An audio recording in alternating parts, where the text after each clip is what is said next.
if he is listening, maybe you can give us a call on 0845 900 5200. What we can do is speak to a Green Party spokesman for Nuneaton and Bedworth, Keith Kondakor. Morning, Keith.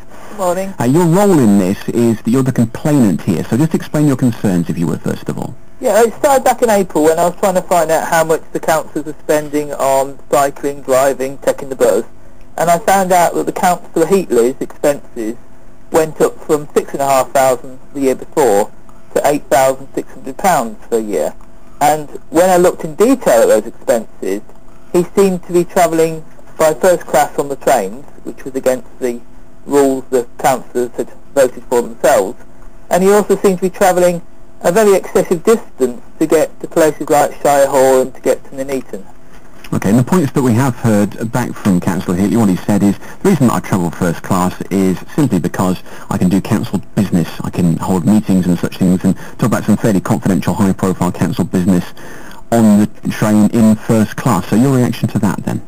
Well, it's almost worth talking about commercial and confidential stuff in first class because the people around you obviously have more money, or there's more businessmen. So, I mean, he shouldn't be talking commercial stuff either first class or standard class. And, yeah, I very much think it's just an excuse. He's got used to travelling first class on the trains. And, yeah, most of the councillors now travel second class. Yeah, even the leader of the council, I've looked at his expenses, perfectly reasonable, he travels second class. So, for some reason, Cllr Heatley has got into the habit of travelling first class, which is a very expensive habit. It was £131 each time he went to London, whereas the cheapest fare he could have bought with his senior card was about £25. So every time he was going to London, he was wasting potentially up to £100 of taxpayers' money.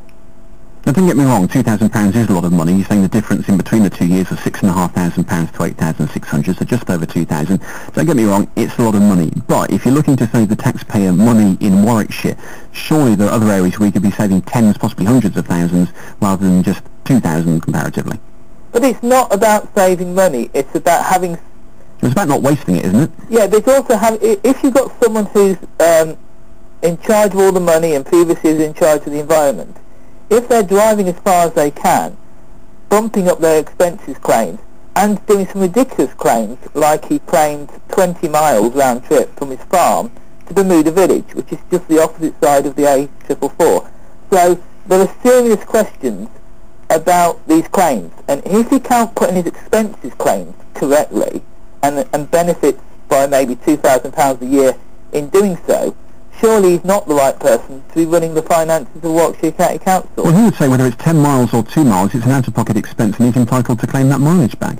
But you can't claim 20 miles doing a 2-mile trip. And if I put expenses like Cllr Heatley's in, or any of you did, to your firm, you would instantly get fired because they do not match the journeys he made. One of the claims was for the 32nd of March. There isn't a 32nd day in March. These claims were so ridiculous, I just laughed when I saw them. Okay, so you've made a complaint as a result of what you've seen, then what do you want to see happen? He's been censured already, what else do you want to see happen? Or is that it now, will you let it go? Oh no, because he's been asked to repay about £200. I believe there's about £2,000 of excessive claims in there, and I don't think he's a fit person to be a cabinet member, because if you can't do your expenses forms correctly, how can you run a large part of Warwickshire County Council? Okay, thanks for joining us this morning on BBC Coventry and Warwickshire. Keith Kondakor, and once again, if Cllr Heatley is listening, if you could give us a call, we'd like to give you the opportunity to have your say back about what Cllr Kondakor has said there. It's 528, and if you can get in touch with us, 0845 900 5200, Cllr Heatley. We'd like to hear from you this morning.